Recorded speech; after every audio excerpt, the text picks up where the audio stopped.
সচিব কমিটির একটি সভা অনুষ্ঠিত হয়েছে।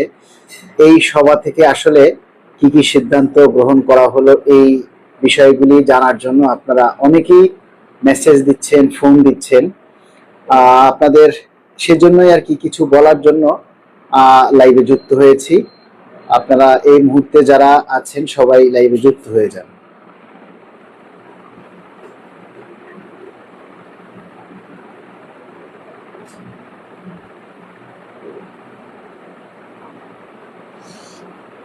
যে যেখানে আছেন সেখান থেকে সবাই এই মুহূর্তে একটু লাইভে যুক্ত হয়ে যান।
এমডি রহমাতুল্লাহ, আসসালামু আলাইকুম।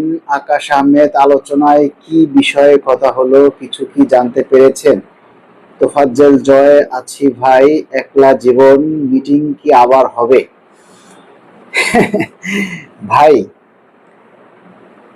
পে কমিশন যখন গঠন করা হয়, সেই পে কমিশন কত সিস্টেম করলো, কত কিছু করে তারা একটা খসড়া দাঁড় করাইছে।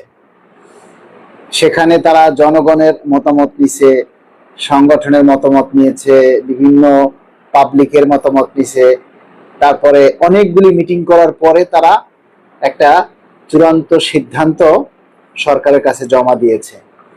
এখন সরকারের পক্ষ থেকে আবার একটা সচিব কমিটি পুনর্গঠন করা হয়েছে। সেই সচিব কমিটি আজকে 24শে জুন সহ 3টা মিটিং করলো। এখন দেখুন, এই যে আমাদের পে স্কেলটা সামনে হবে 2015, 2009 এবং 2005, এই 3টা পে স্কেল হয়েছিল ম্যানুয়ালি, মানে হাতে লিখে তখন ইনক্রিমেন্ট হতো এবং সার্ভিস বুক ছিল, সেই সার্ভিস বুকে হাতে লিখে আপনার প্রতি বছর ইনক্রিমেন্ট দেয়া হতো। আর ইনক্রিমেন্ট গুলো হতো যে যার যখন চাকরিতে যোগদানের তারিখ আসতো তখন সে তার ইনক্রিমেন্ট লাগতো। আর এই 2-3 বছর পর্যন্ত সবার ইনক্রিমেন্ট 1 জুলাই থেকে, অর্থাৎ আইবাস সিস্টেম যখন চালু হয় সেই আইবাস সিস্টেমের মাধ্যমেই কিন্তু আমাদের বেতন ভাতা এখন আমরা পাচ্ছি।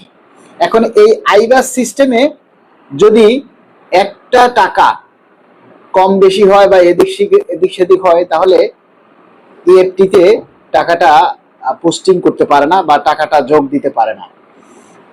সেক্ষেত্রে এখন আপনার এই পে স্কেলটা যে বাস্তবায়ন হবে, এটা নিয়ে অনেক জল্পনা কল্পনা, আমরা কিন্তু অনেক কিছুর ব্যাখ্যা তুলে ধরেছি। যে যদি বেসিক ভেঙে পে স্কেল দেওয়া হয়, আপনারা বিষয়টা বুঝছেন, অস্থির হবেন না, কথাগুলি মন দিয়ে শুনুন আর লাইভটা শেয়ার করে দিন। যদি বেসিক ভেঙে পে স্কেল দেওয়া হয় তাহলে ফিক্সেশনটা কয়ভাবে হবে? এটা হলো একটা কারণ। ফিক্সেশনটা আপনার কিভাবে করবে এইটা জানার জন্য, বা এইটা যদি আপনার ভেঙে ভেঙে দেয়া হয় তাহলে কিন্তু আইবাসে নেবে না, আইবাসের সিস্টেমটা চেঞ্জ করতে হবে।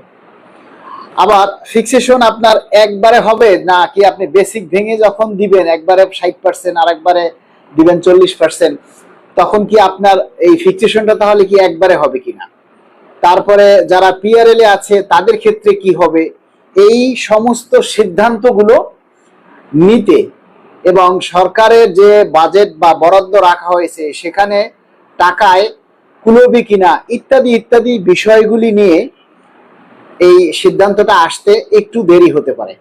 এখন আমার প্রশ্ন হচ্ছে, আমাদেরকে দেখতে হবে 2005, 2009 এবং 2015 এই তিনটা পে স্কেলে আসলে আমরা যে এই তিনটা পে স্কেল যে আমরা পেয়েছি, তখন গেজেট কখন হয়েছে? 2005, 2009 এবং 2015 এই তিনটা পে স্কেলেই গেজেট হয়েছে 6 মাস পর, এবং এই 6 মাসের এরিয়া পেয়েছি আমরা। এবারে যে পে স্কেলটা ঘোষণা হয়েছে 1 জুলাই 2026 থেকে, সেইটার এখনো বাজেট অধিবেশন শেষ হয় নাই, বাজেট অধিবেশন এখনো চলছে।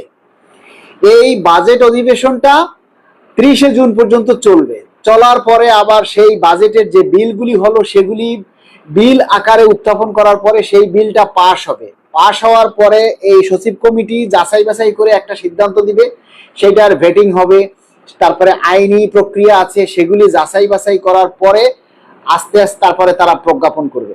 এখন মনে করেন প্রজ্ঞাপন হতে যদি আরো 2 মাস বা 3 মাস দেরিও হয়, তাতে আমাদের চিন্তিত হওয়ার কোনো কারণ নেই। আমরা এখন যদি 1 মাস পরেও দেয়া হয়, তাহলে কিন্তু ওই 1 মাস আপনারা ওইটার এরিয়া পাবেন, ঠিক আছে? যদি 2 মাস দেরি হয় তাহলে আমরা 2 মাসের এরিয়া পাবো। যদি 6 মাস পরে গেজেট হয়, আমরা ওই 6 মাসের কিন্তু এরিয়া পাবো। সুতরাং আমাদের এই গেজেট কখন হবে এটা নিয়ে কিন্তু আমাদের চিন্তিত হওয়ার কারণ নেই। এবারে আসেন, সচিব কমিটি মিটিং এ কি সিদ্ধান্ত নিল?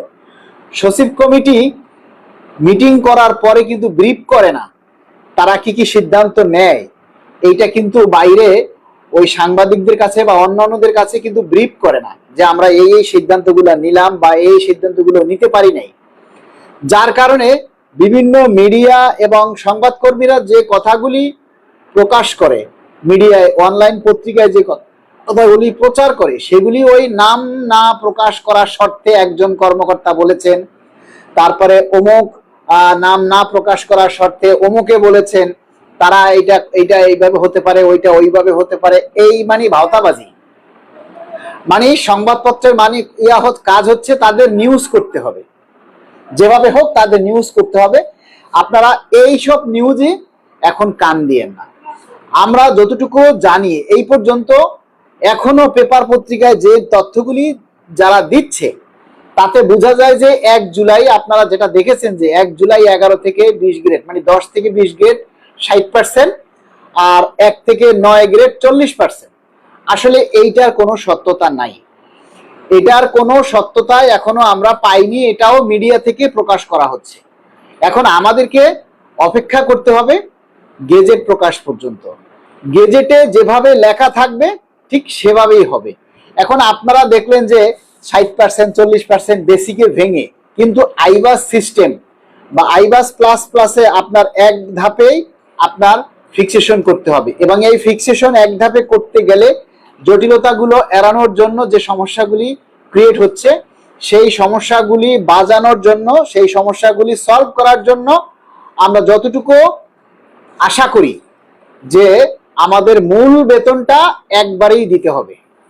এখন সেই ক্ষেত্রে সরকার হয়তো 1 জুলাই থেকে মূল বেতনটা একবারেই ফিক্সেশন করবে, কিন্তু আপনার এই 1 জুলাই থেকে ডিসেম্বর পর্যন্ত, মানে এই 6টা মাস হয়তো আমাদেরকে একটু কম দিবে। আগামী 1 জুলাই থেকে আমরা শতভাগ মূল বেতন পাবো, এরকমের একটা তথ্য আমরা শুনেছি, কিন্তু সেটা আসলে সঠিক কিনা জানি না। তবে আমরা আশাবাদী যে এই মূল বেতন বাস্তবায়নের জন্য বেশি সময় নেবে না। এখন বিষয়টা হচ্ছে আমরা এই দাবিটা কয়জনে করি। আমাদের দেখেন সরকারি একটা ফাইল বাস্তবায়ন হতে এই টেবিল থেকে ওই টেবিলে, ওই টেবিল থেকে ওই টেবিলে, স্বাক্ষরের পর স্বাক্ষর, দিনের পর দিন, মাসের পর মাস ঘুরতে থাকে, তারপরও সিদ্ধান্ত আসে না। আর পে স্কেলের মতো একটা বিষয় সচিব কমিটিরা মাত্র 3টা মিটিং করলো। আপনারা এখনো অনেকেই বলতেছেন মিটিং এর পর মিটিং, আবার ডেট দিবে, আবার ডেট দিবে। ভাই, সচিব কমিটি কয়টা মিটিং করলো তাতে আমাদের কিচ্ছু যায় আসে না। প্রজ্ঞাপন কবে হবে তাতেও আমাদের কিচ্ছু যায় আসে না। প্রজ্ঞাপন যখনই হোক, আমাদের দাবি হচ্ছে 1 জুলাই থেকে শতভাগ মূল বেতন ইনক্রিমেন্ট সহকারে একবারেই দিতে হবে। এখন প্রজ্ঞাপন করতে যদি 6 মাস দেরি হয়, আমাদেরকে ওই 6 মাসের বকেয়া দিতে হবে, এবং আমরা ওই বকেয়া পাবো, কারণ অতীতে এভাবেই হয়েছে। সেক্ষেত্রে আমাদের আসলে আমি মনে করি চিন্তিত হওয়ার কারণ নেই। আমাদের এখন কাজ হচ্ছে